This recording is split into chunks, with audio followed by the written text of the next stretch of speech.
بسم الله الرحمن الرحيم. الحمد لله والصلاة والسلام على رسول الله وعلى آله وصحبه وسلم وبعد. أدبد ما سنتين وراها نوحرا بيتك نقدر خير حرب السنتا سيشار قري الدال على الخير كفاعله إن شاء الله تعالى. موضوع ما أندون إن كهذرنا وموضوع مهم نقرأ عدسدان ضد بدن أو نوحرا وعن كهذلنا إن شاء الله تعالى موضوع مهم جدا على قناة لا برامج كهذلنا وحاول السعادة سلوه لكرا فرحت ستوي لكرتا عيري سلوه بحكرتا. إله سبحانه وتعالى قرآن كسوح كل يهي ما فرضنا في الكتاب من شيء. كتاب الله وحا واتقنا مره دين تناد ايا wax walba noo sheegtay laakiin hadana aan xoogaa ka tataabano. saacadada waa qofka inuu dareemo raali ahaansho iyo raaxo, taas oo qofka uu dareemayo naftiisa gudaheedana uu ka dareemayo.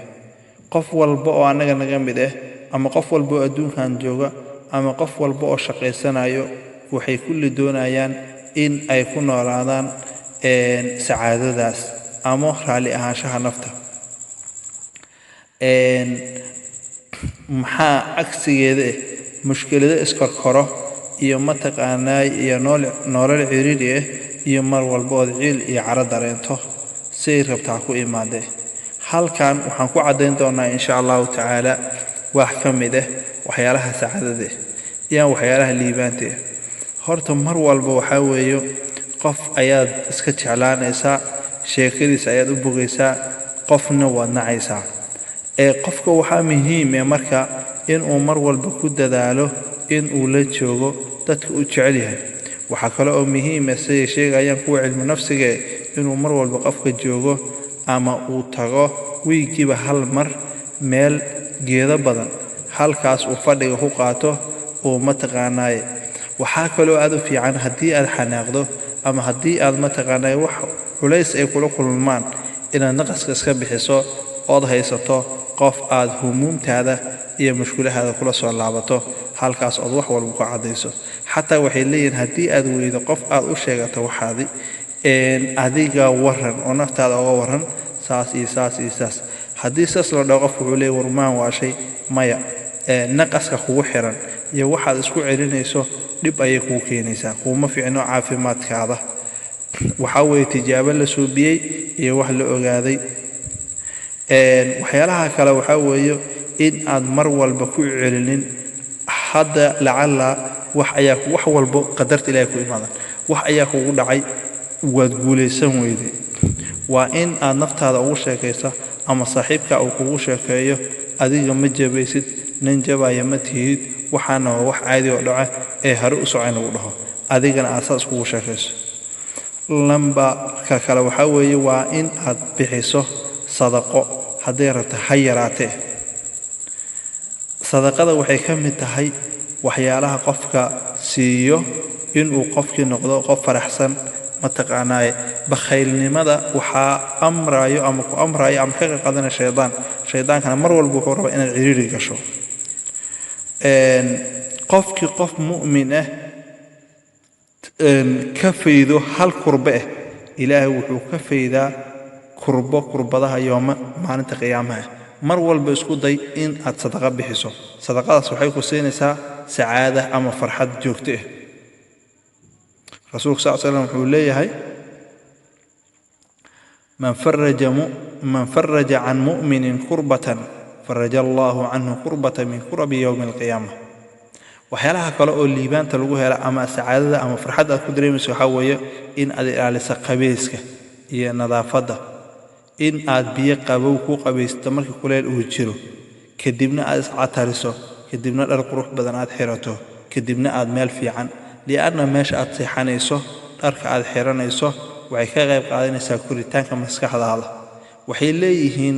kuwa ka hadlo nafta iyo waxyaalaha u baahan tahay haddii habeenkii aad meel udgoon seexato. waxyaalaha mataqaanaa maskaxda koriyo waxaa ka mid ah geedka la luubaanka. annaga waxaan u naqaanaa luubaan markaan aragno foox iyo jinni iyo wax daran baan ugu soo dhacayo. maya, waa geed Ilaahay subxaanahu wa tacaala ummadda uu siiyey una fiican maskaxda. marka aad meel ku jirto oo shirkiisa ama caraftiisa aad fiirinayso waa wax aad iyo aad kugu fiican. maskaxdaadana waxaad dareemaysaa isla markiiba waxaad dareemaysaa farxad midda kale waxaa weeyo inuu qofku ku dadaalo istikfaarta wax laga sheekayn kara maaha استغفروا ربكم إنه كان غفارا إله يرسل السماء عليكم مدرارا ويمددكم بأموال وبنين إله سبحانه وتعالى مركز استغفارته وحول بو الدنيا دان يالو دن أيالو كيناي وحول بو دن أياكو فضلاناي وحول بو دن أياكو سهلاناي استغفارت هذا حفظ يوميا ذنبيا هذا أيا لبابئنا أيا أما لا ترترايا waxal ciidiga iyo hamigana waad ka raysanaysaa waxa kale oo jiro inuu qofka uu ku dadaalo uu mataqaana joogteeyo adkaarta subaxa iyo galabka inuu qofka joogteeyo qofkaas asagana ma walwalaayo mana ciririyo maayo ala inna awliya allahi la khawfun alayhim wala hum yahzanun awliya ilahi mamrugoonayaan mana walwalayaan وأكو إله حصاي والذاكرين الله كثيرا والذاكرات رجع الله حصاي قبلها الله حص مول ولايان وحاك له أو درن أو أيجنا دعاء مرك جوري الجلايو يا مرك جوري الجبحاي دعاء السفر إيوه خاصة إنه قفك حفظيه صلاة الصبح إنه قفك حفظيه وكد داله وكعلي صلاة جماعة سجوني وحفظه إن وقفك أخريه قرآن كان وكرته صاحب كيس دو يا قرآن وحاوي القرآن هو القرآن الذي هو شفاء للصدور وحاوي عافي ماذا يوجه اللابوينك وحانوي عذر والبؤنا oo nafta ku dhaco oo amraad nafsiye waxa la dhaho ayuu khaasatan wuxuu yahay caafimaad quraanka وننزل من القرآن ما هو شفاء ورحمة للمؤمنين ولا يزيد الظالمين إلا خسارا قرآنك إلهي سبحانه وتعالى وعجائب قفكي تدبر يا dhageysto ku ceshado hadii aan maanta dhan hees dhageysanayso waxa weey wax faa'iido ka helaysa malaha aduna faa'iido ka helaysid aakhirana faa'iido ka helaysid laakiin quraanka ala bi dhikrillahi tatma'innu alqulub waxa uu sheegayaa wiilasha dhalinyarada gabdhaha dhalinyarada qof walba wuxuu ku leeyahay qofka hees u dhageysanaa waxun buu soo binaa wuxuu leeyahay qalbigan degsanaya qalbiga maxaa dajiya lambawan dhikri ilaahi baa noo sheegay waxa weey ilaahi subhanahu wa ta'ala wa run badano huwa asdaqul qaa'ilin ya ala bi dhikrillahi tatma'innu alqulub dhikriga ilaahi baa dajiya qulubta wax kale dajinaa mar mid kale waxa weeyo inuu mar walba qofku u socdo ama uu ku dadaalo in uu nahyiga reebo wanaagana dadka amro qof walaalkay oo dib haysta aragtay la tali walaalo waxaan iska daa walaalo way xun yihiin walaalo qof wanaag bal la jecel qofkaas marka asaas dhahdo oo qof walba wanaag la jeclaato oo hadii si daacad iyo qalbi wanaagsan ay ka tahay oo qalbigaada uu wasaq ka buuxin haduu qalbigaada uu ka wasaqaysan yahay hadee waxa weeyo qof wasaqaysan wax hagaajin kara mar ay wax dhaqan karo laakiin hadaa qalbigaada nadiif yahay oo wanaag dadka muslimiinta la doonayso taas waxa weeyo qof wanaagsan baa tahay qalbi naxariis la ku jira laana markaas waxa tahay qof wanaagsan ka qaad qof agoon ah lagu sheegay ama agoon artay waxsi mar walba dadka u dhoola-cadeynta waxay ka mid tahay waxyaalaha mataqaana wanaagsan in aad ilaahi subhanahu wa ta'ala wuxuu ku qadaray in aad ku raali ahaato oo ku celin dhaw waxa maxay u dhaceen saamaxa u noqotay waxyaalo ila yaabadna ay ka mid ahayd mugta dadka markaad ku dhex jirto gabar ayaa hadda kor xanuunsatay oo soo wacday waxay tiri waa xanuunsaday laakiin alxamdulillah bay tiri xanuunkan ilaahay baa mahad iska